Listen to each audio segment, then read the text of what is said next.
Good morning, All Saints, and welcome to this first episode of Lectio Divina for the academic year 2023-24.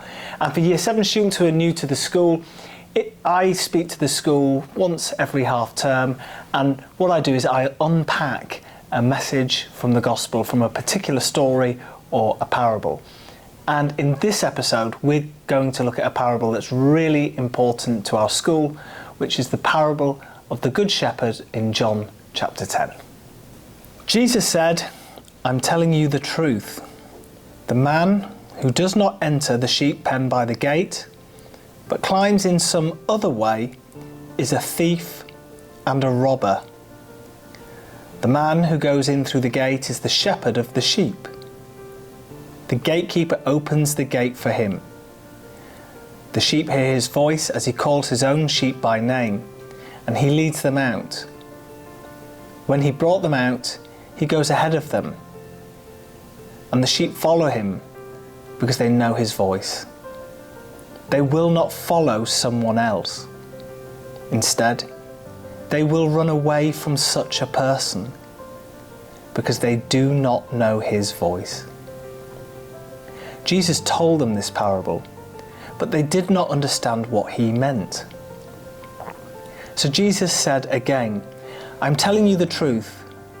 I am the gate for the sheep. All others who came before me are thieves and robbers, but the sheep did not listen to them. I am the gate.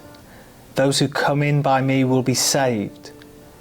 They will come in and go out and find pasture. The thief only comes in order to steal, kill, and destroy. I have come in order that you might have life in all its fullness." Most of you in the school will recognise the very end of that passage. I have come so that you might have life in all its fullness. This is a key Bible passage for us. It's one which represents the key message of the whole school. We often talk in assemblies about living life to the full or reaching a fullness of life. And we often look at that passage in isolation from the story from which it came, a story about a shepherd looking after his sheep. But the key thing for us to think about this morning is the counterpart to this story.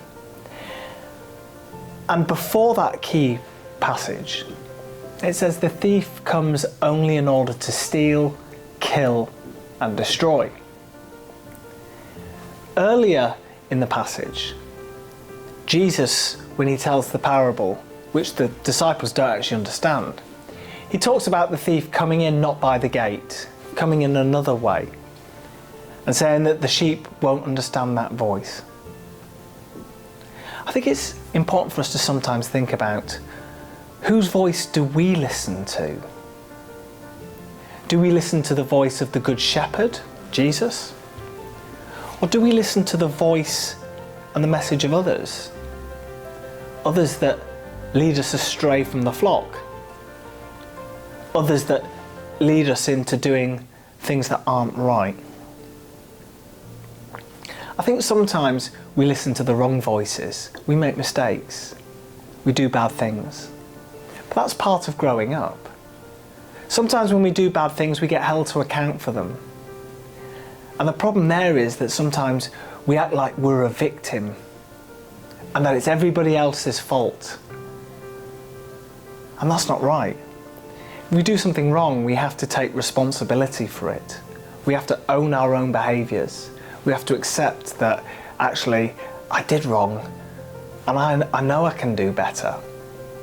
And that's precisely what Jesus is saying in this passage. He's saying that you have to follow the shepherd.